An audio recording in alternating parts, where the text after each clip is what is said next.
안녕하세요 여러분. 오늘은 많은 분들이 궁금해하시는 부동산 대출 전략에 대해서 완벽하게 정리해드리고자 합니다. 대출이라는 단어를 들으면 많은 분들이 빚이라는 부정적인 이미지가 떠올리지만 똑똑하게 활용한다면 대출은 여러분들의 자산을 키우는 강력한 도구가 될 수 있습니다. 제가 오늘 여러분께 말씀드리는 내용은 단순한 대출 정보가 아니라 여러분들의 재정 상황에 맞게 대출을 어떻게 활용해야 자산을 효과적으로 늘릴 수 있는지 그 전략에 대한 것입니다.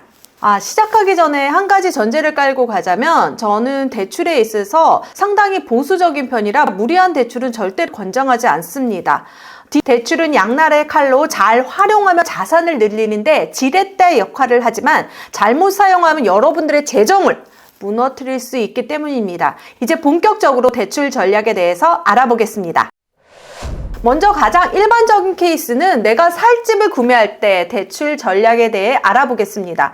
실거주 목적으로 집을 살 때는 일반적으로 주택담보대출을 받는 것이 기본이지만 여기서 더 현명한 선택을 할 수 있는 방법은 정부에서 지원하는 정책 대출을 활용하는 것입니다. 신혼부부 특례 보금자리라든지 생애 최초 구매자를 위한 특례 같은 정책 대출은 일반 대출보다 금리가 0.5에서 1% 정도 낮습니다. 차이가 작아 보이지만 40년 동안 상환한다고 가정하면 몇백에서 수천만 원의 이자 차이가 발생할 수 있습니다. 하지만 여기서 많은 분들이 실수하는 부분은 정책 대출을 받기 위해 본인의 경제력보다 낮은 가격대의 주택을 구매하는 겁니다.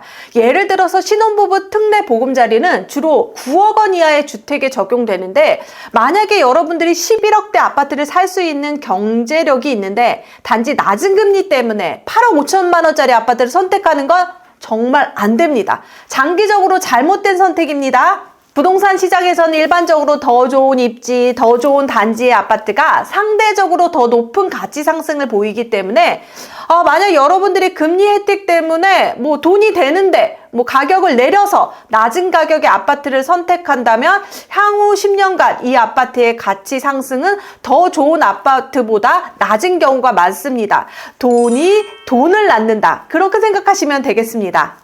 이번에는 투자 목적으로 부동산을 구매할 때의 대출 전략에 대해 알아보겠습니다. 특히 갭 투자, 즉 전세를 끼고 매수하는 방법에 초점을 맞춰볼게요.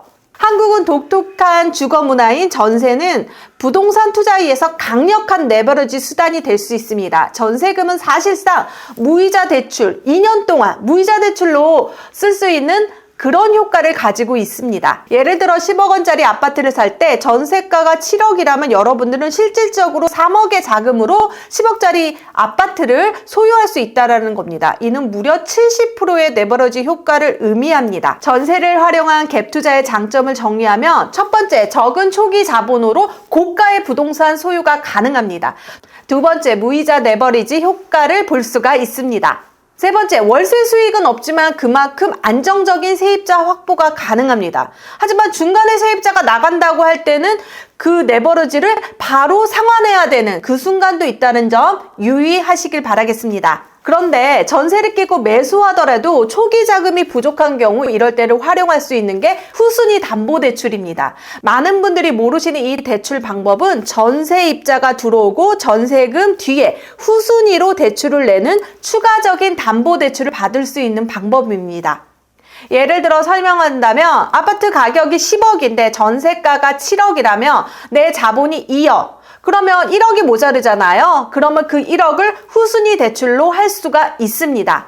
하지만 여기서 주의할 점은 후순위 담보대출이 너무 많으면 전세입자가 안 들어올 수 있습니다. 그리고 후순위 대출을 낼 수 있는지 그것을 미리 판단하셔야 됩니다. 안 되는 경우도 있거든요. 주택담보대출, 후순위 대출 다 알아봤는데요. 다른 대안으로는 신용대출을 고려해 볼 수가 있습니다. 신용대출은 개인의 신용도와 소득에 따라 금리와 한도가 결정되므로 개인차가 정말 큽니다. 중요한 것은 담보대출과 신용대출의 금리를 꼼꼼히 비교해 봐야 되는데요. 어떤 분은 담보대출이 유리할 수 있고 다른 분은 신용대출이 더 낮은 금리를 제공받을 수 있기 때문입니다. 그래서 금리 비교를 꼭 해보세요. 그런데 부부인 경우 한 명이 담보대출을 받고 다른 한 명이 신용대출을 받는 방식이 정말 대출 한도에 효과적으로 늘릴 수 있는 방법입니다. 왜냐하면 담보대출 같은 경우는 DSR을 잡게 되는데 여기서 신용대출이 들어가면 정말 확 대출금이 떨어지거든요. 그래서 부부가 쌍방으로 이렇게 대출을 고려해보면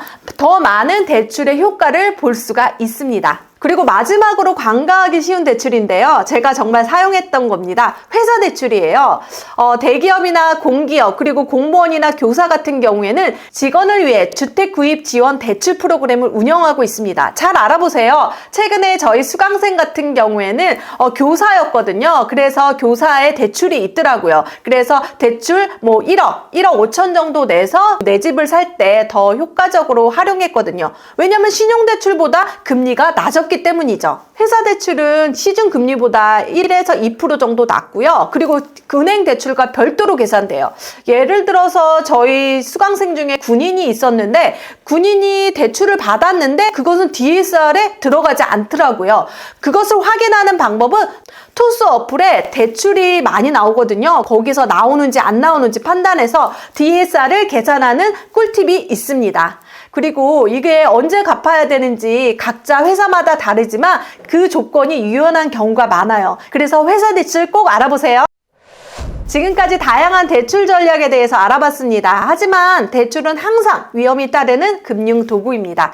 따라서 반드시 알아두셔야 할 주의사항을 짚어보겠습니다. 은행에서 대출을 심사할 때는 가장 중요하게 보는 지표가 DTI, 총부채 상환 비율과 DSR, 총부채 원리금 상환 비율인데요. 너무 어렵다고요? DTI는 연간소득 대비 주택담보대출의 연간 원리금 상환액 비율이고요.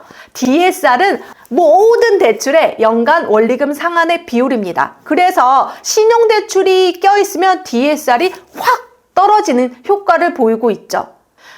현재 대부분의 금융기관은 DSR 40%를 기준으로 삼고 있습니다.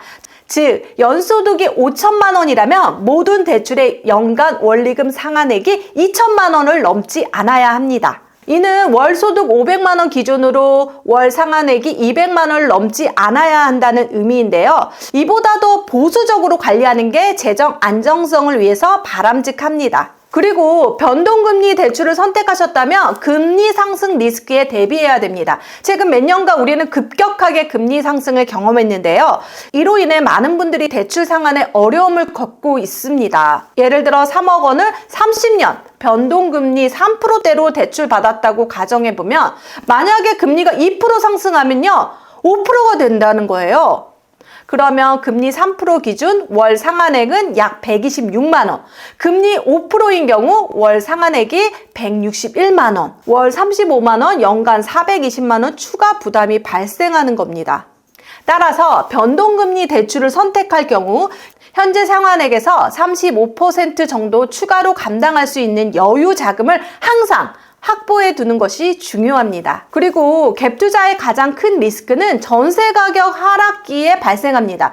특히 최근과 같이 전세 가격이 불안정한 시기에는 더욱 주의해야 합니다. 예를 들어서 10억 원짜리 아파트를 매수할 때 전세가가 7억이었다고 가정해 보겠습니다. 그런데 2년 후 전세 계약 갱신 시 전세 가격이 5억으로 하락했다면 세입자는 2억 원의 전세금 반환을 요구하게 됩니다. 이때 준비된 자금이 없다면 긴급하게 추가 대출을 받거나 최악의 경우 매각해야 하는 상황이 올 수 있습니다. 따라서 갭 투자 시 전세 가격 변동에 대해서 충분한 유동성 확보가 필수적입니다. 자, 오늘 우리는 부동산 대출의 다양한 전략에 대해서 알아봤습니다. 마무리하면서 핵심 정리 다시 한번 짚어보겠습니다. 첫째, 대출은 자산을 늘리는 도구이지만 무리한 대출은 재정적 위험을 초래합니다. 세전소득 40%를 넘지 않는 선에서 대출 계획을 세우세요. 둘째, 실거주용 주택 구매 시 정책 대출의 혜택도 중요하지만 장기적으로 자산 가치를 더 중요하게 고려하세요. 낮은 금리 혜택 때문에 더 좋은 입지와 단지의 주택을 포기하는 것은 현명하지 않습니다. 셋째, 투자용 부동산 구매 시 전세제도를 적극 활용하고요. 후순위 담보대출은 주택 가격의 10% 이내로 제한하는 것이 바람직합니다. 또한 신용대출, 회사대출 등 다양한 대출 방법을 비교하여 최적의 조합을 찾으시길 바라겠습니다. 부동산 투자는 마라톤입니다. 단기적으로 금리 혜택보다는 장기적인 안목으로 결정을 내리시길 바라겠습니다. 오늘 제가 알려드린 정보가 여러분들에게 도움이 됐다면 구독, 좋아요, 알림 설정 해주세요. 감사합니다. 집 사자마자 1억 올랐어요. 오르는 집의 공식은 이렇습니다. 첫째, 집값 상승 경로를 알아야 합니다. 강남이 오르고 일주일 뒤에 분당 오른다. 둘째, 집이 부족해진다. 이사할 집이 부족하면 집값은 당연히 상승. 셋째, 전세값이 상승한다. 전세값이 상승하면 차라리 집을 사게 됩니다. 그리고 더 많은 공식을 알고 싶다면 아래 링크를 클릭하세요.